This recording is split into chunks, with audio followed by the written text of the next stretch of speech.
What's up, everybody? Welcome to a brand new episode of the 715 Green and Gold Tailgate Podcast that is a part of the Man Cave Podcast that is brought to you by our good friends from Hy-Vee in Eau Claire. Don't forget to follow and subscribe to both the 715 Green and Gold Tailgate Podcast and the Man Cave Podcast. That way you never miss a single episode. Before we get to our potential Packers prospect series, kicking that off, I got to throw this out there because I'm sure a lot of you have already seen it and such, but Albert Breer in his latest Monday morning quarterback piece for Sports Illustrated, obviously a big talking point in the NFL is, where is Aaron Rodgers going to play? What's he going to do? Is he going to play? Is he going to retire? That is the number one talking point in the NFL right now, whether you like it or not. And Breer had an interesting little tidbit that it made me kind of crack a smile, made me maybe chuckle a little bit, but this was his tidbit. Again, from Albert Breer's column, you can read the whole thing. And along those lines, I've heard Rodgers is looking for a culture such as the one in Green Bay. I get it if that sounds a little strange after the drama of the four-time MVP's final years as a Packer. But over the past few months, Rodgers has been open with people around him on his renewed appreciation for what he had for 18 seasons in Wisconsin.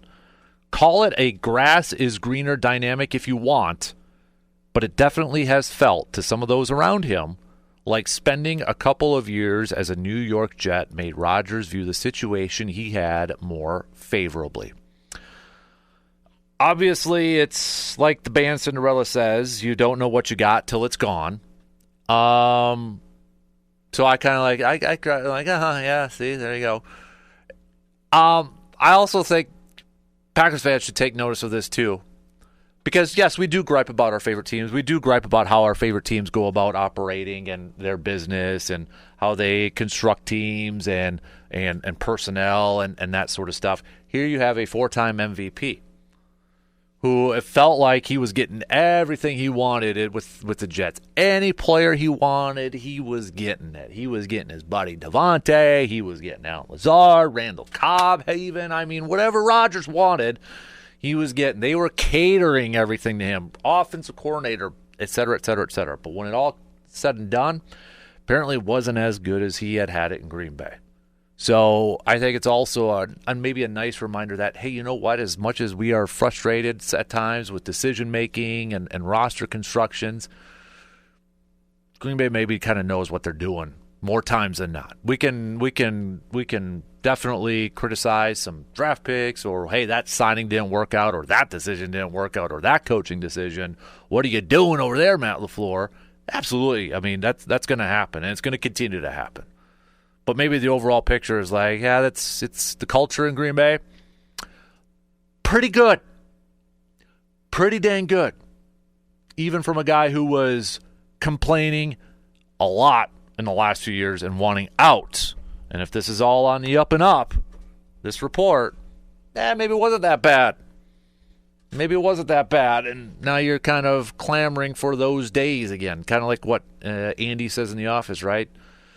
Wish you knew you were in the good days when you were in them, or whatever. However that quote goes, I should know it. I'm a big Office fan, but that was in the final season of The Office, which wasn't the greatest. So, with that, let's get into a little potential Packers prospect series this morning. We're going to kick that off now that we are officially less than a month away from the first round of the NFL Draft in Green Bay. And this is a series where we will put on our scouting caps. We're going to take a look at some potential Packers picks that'll either be there for day one or day two, early day two. We will try to hit up as many potential prospects as possible that are targets for Green Bay. So we're not going to talk about a quarterback because that's probably not going to happen. We're going to avoid those type of positions. We're going to look at majority, probably some defensive line, defensive ends, corners, wide receivers, big needs for Green Bay that we assume are going to be targets for Green Bay with their early round picks. And so we're going to try to hit up as many as we can, different players each day, 1 to 2 players each day. If we don't get to your guy that you're banging the table for, we'll get to him eventually. But for today, we're going to take a look at a defensive tackle, and I'm just randomly choosing these, but we're going to take a look at a defensive tackle from Oregon. But he spent the first few years of his collegiate career actually in the Big Ten, so maybe you get to see him a little bit if you're a Badgers fan or a Gophers fan or such. But he spent 2021 to 2023 with 2021 through 2024 with Michigan State. And this past year was with Oregon, and that is Derrick Harmon, defensive tackle from Oregon. Now, if you've been perusing around some of the mock drafts by various NFL people out there, you've probably seen this guy's name towards the back end of the first round. You've seen him mocked to a bunch of teams. I've seen him mocked to Green Bay. I've seen him mocked to Minnesota, to Detroit, even to the Steelers and the Ravens and such. So, I mean, all over the place. He's potentially a guy that could be there for Green Bay. And maybe Green Bay's looking to add some more depth, more talent to their defensive line group. Well, let's give you a little bit about a little background here on Mr. Derrick Harmon, shall we? Do a little bit of background on Derrick Harmon. So, Harmon here, what is this? Oh, yeah, still 21 years old, too. He's going to be 22 in October. So even though he's spent a few years in college, began 2021 to 2023 with Michigan State, 2024 at Oregon, that's going to confuse me because when I saw 2024 Big Ten, I'm like, oh, he's still with Michigan State. No, Oregon, Big Ten. So spent the first couple of years of his career with Michigan State, final year at Oregon, and he's still only 21 years old. So he's going to begin the NFL season at just 21 years old.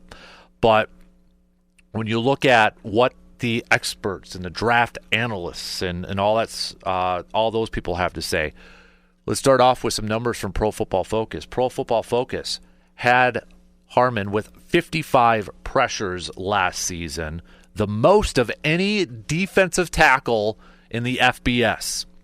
They also graded him at an 86.3 pass rush grade, which was tied for fourth.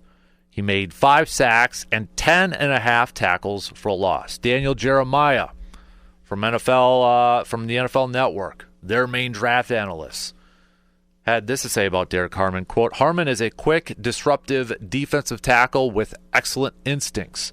As a pass rusher, he has quick hands to knock away the punch of opposing linemen. He also has a club rip move that helps him collect early wins.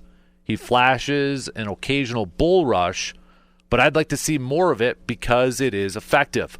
Against the run, he's very aware and avoids getting displaced by down blocks. He can anchor down versus double teams, and he excels at shooting gaps to disrupt and redirect runners. Overall, Harmon has a great feel for the game and can create a lot of havoc despite lacking in elite traits. Jeremiah lists him number 26 on his top 50 players. Doesn't mean he's got him mocked at 26. Daniel Jeremiah lists his top 50 players entering the draft, and he's listed at number 26. Another, Dane Brugler from The Athletic. He lists him at number 19, and he had this to say about Harmon. Harmon is a player who can win in different ways. He forces blockers to attack air because of his lateral explosiveness. But he also uses strong, crafty hands to swat away their reaches as he bursts through the gaps to close in on the ball carrier. He must become a more consistent finisher, but there wasn't a more disruptive interior defensive lineman in college football this past season. Eric Edholm from NFL.com also had this to say about him. Harmon does some wild things for a big man, and he carries his weight well. He'll always be a player who's more impactful than his stat line might indicate. So, some of his numbers. He's 6'4.5", about 315 pounds. At the Combine, if you're looking into some stats, his production score at the 2025 Combine, defensive tackle ranked number 4. His athleticism score from defensive tackles at the Combine, 19th total score, defensive tackle rank 4th. RAS score may not be, I mean, we know that's what the Packers look at for a lot of these picks. They may downplay it, but facts are facts, and numbers and history shows us that they do look at a lot of that stuff when it comes to that. So it may not be at a Packers level, but again, I want a dude who's going to produce right away. If we're going to use a first-round pick on a guy, I want a guy that is going to produce right away. And I feel like Harmon is a guy that can do that. That he's a guy that's going to be able, that you can plug in right away, and he's going to be able to produce from you. I did see one write-up from him, from an NFC executive, that said he plays like a Raven or Steeler. Off the tape, reminds me of a young Cam Hayward, but bigger Cam Hayward over with the Steelers right now. We know that the Packers have to get better at the pass rush from their defensive line. Up front, they have to get better, whether it's at the edge or from the interior. I personally would like to see the Packers get better, more consistent with their pass rush from the interior. Devontae Wyatt was their best interior defensive lineman from a pass rush standpoint last year. But he was banged up, and we didn't get to see him a whole lot. He's entering a huge year with this 5th year, or his 4th year with a 5th-year option coming up.